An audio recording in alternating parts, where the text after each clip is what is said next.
My name is Lynn Meyer. For 5 years, I've been the secret lover of Song Han, the so-minus called Prince of Beijing as social circles. Everyone says I'm a sly seductress who lured the cold and ascetic Song Han away, waiting to marry into a wealthy family. But only I know that between him and me, it was always an openly negotiated deal. He gave me money and resources. I spent nights with him, always ready at his beck and call. I didn't care what others called me. Stan Minusin. Gold digger because I have stomach cancer, had half my stomach removed, and could relapse and die at any moment. All I wanted was to make the most of the time I had left, working hard and enjoying life to the fullest. Then came that night.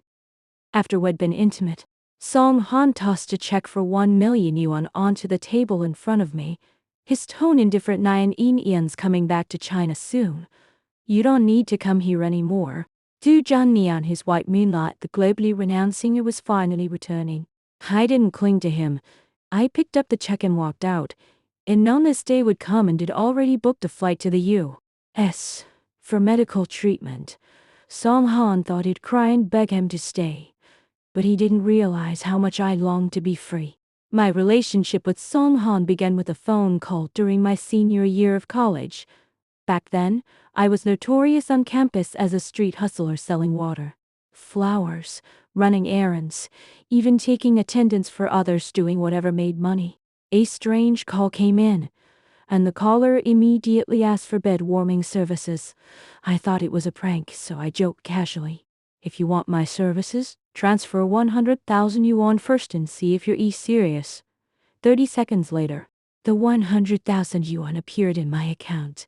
Only then did I realize the caller was Song Han, the unattainable male god of our school. He'd just broken up with Su Zhannian, feeling lonely on Dante, and had turned to me, a profit-driven girl like myself. It wanted to return the money, but the hospital called, urgent as death itself. "Your condition can't wait any longer. You must have surgery soon, and the cost is extremely high." For the money, I agreed. And so began 5 years of being his companion. During those 5 years, I spent his money lavishly buying luxury cars, designer bags, dining at top-end restaurants, living life to the fullest. I never expected his love. I just treated him like a long-term ATM. But only I knew that the young man who once stood shining on the stage, glowing with brilliance, had quietly moved into my heart. Yet I was painfully aware that in his heart, there was only Su Zhannian. The day Su Zhannian returned to China, I was at a KTV celebrating my best friend Shen Jiayu's birthday. She knew about my relationship with Song Han, so she had specially invited a group of handsome guys to keep me company.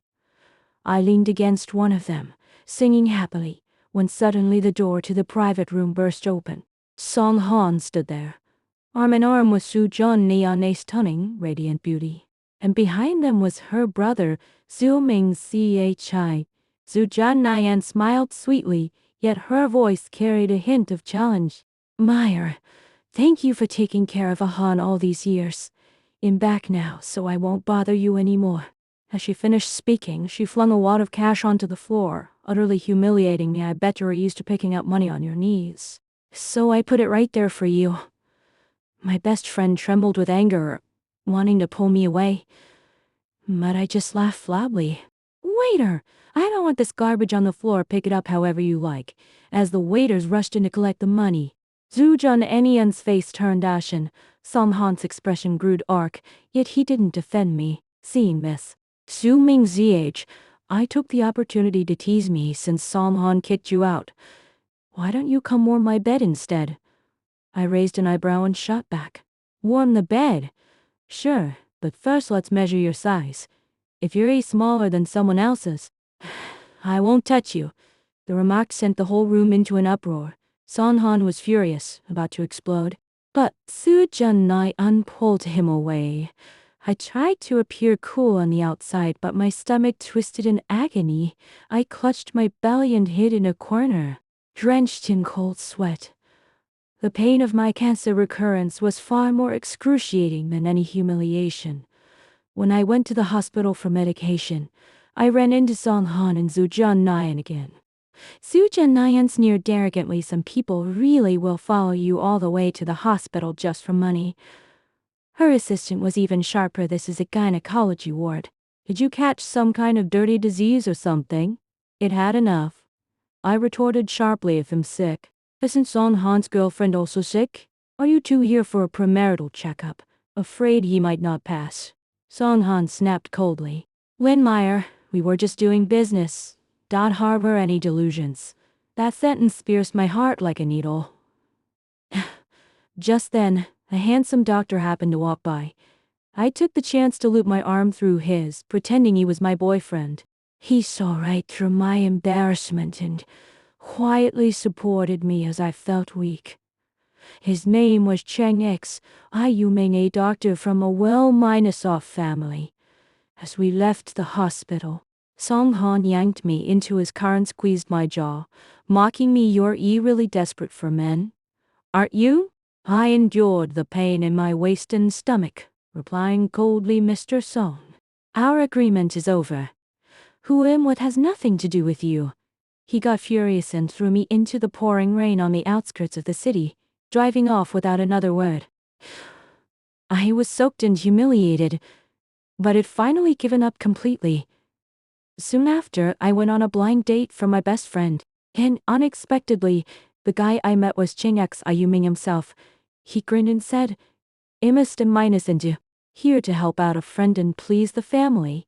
During dinner, he suddenly became serious and asked, Miss Lin, would you consider marrying me? I choked on my food, thinking he was joking. But when I got back to my apartment, Song Han was already sitting inside. Ichidi bought the apartment where I lived and walked right in, as if it were his own. That doctor you were with earlier, it was your boyfriend, he said confidently. I was too tired to explain anything further, so I told him to leave. But he kept calling. After receiving Zhu Jun and Yan's call, I hurriedly left, leaving behind only a bottle of medicine for sprains and bruises. I immediately tossed the medicine into the trash. His concern was both belated and hypocritical. I didn't care for it at all. Soon after, I received an invitation to Zhu Jun in Ian's engagement party, scheduled for the very same day. I was set to leave for abroad. That evening, I showed up wearing the pink dress that Song Han hated most. Zhan Nian deliberately brought up in public how it spent 5 years serving Song Han, intending to humiliate me. But I retaliated by revealing Arca's secret. You've been secretly living with a foreign male celebrity for 2 years, so tell me, who exactly has been serving whom? Su Zhan Nian's face turned deathly pale, and she cowed and uttered a word. Cheng Xiu Ming stepped beside me and took my hand. It'll be your date. Right in front of Song Han, I linked arms with Cheng Xiu Ming and prepared to leave. Song Han's gaze was sinister, yet he was powerless to stop us. I got home. I grabbed my already packed suitcase and headed straight to the airport, flying off to the United States. I didn't tell anyone I was going there for medical treatment, just told my best friend. I was going on vacation. At the American hospital, I underwent a full medical examination.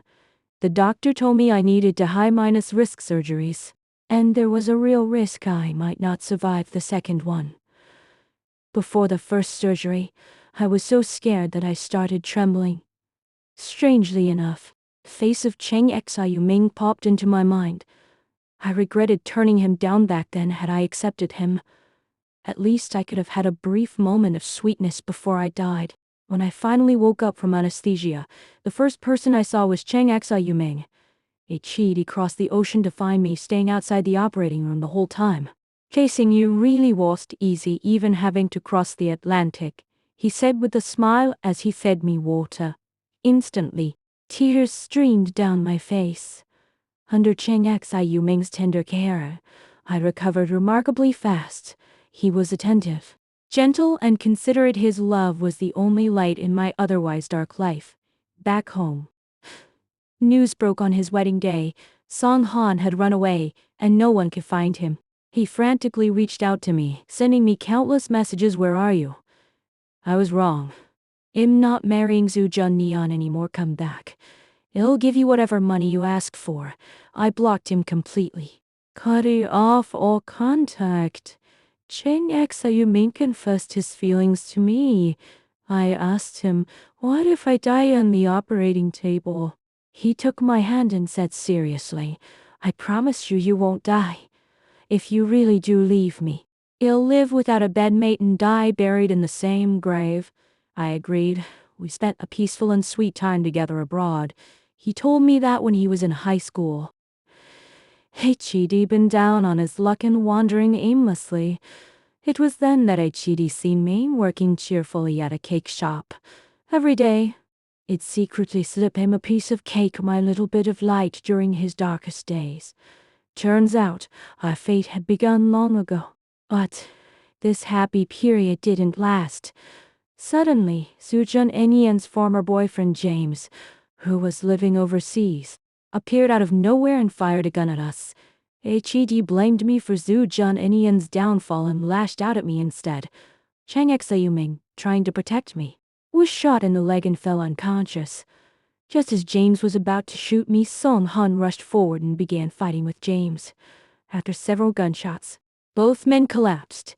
Zhu Junnian ran over, kneeling beside Song Han and crying out. Song Han looked at me, reaching out weakly, his voice barely audible. "Meyer, I just realized I've loved you all along.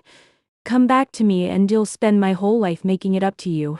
I stood frozen, unable to move. All I could say coldly was, "Song Han, it's too late. You had 5 years of me, yet you treated me like dirt. Now that I'm completely gone, you're finally realizing your mistake. But my heart is already dead, and my body belongs to someone else." I turned around and ran toward the wounded Chang Xayuming, never looking back again. Later, after Chang Xayuming recovered, he brought me back home to settle down in the south. The climate there was warm, perfect for my recovery. We got married smoothly and lived a simple, stable, and happy life. I never once asked about Song Han again. My best friend told me he'd been severely injured, left half-minus paralyzed, and spent his days consumed by remorse. As for Zhu Junmian, her career had completely fallen apart, and she'd become a pariah, despised by everyone.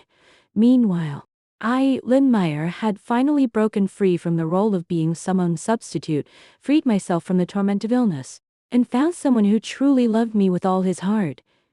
Once, it bowed my head for money, struggling just to survive now. I'm held in someone's hands, cherished like a treasure. It turns out, true love is never about compromising or trading for money. It's about mutual pursuit and mutual redemption. With 5 years of my youth, it seemed through a fleeting dream, and with the rest of my life, I've embraced the sunshine that's truly mine.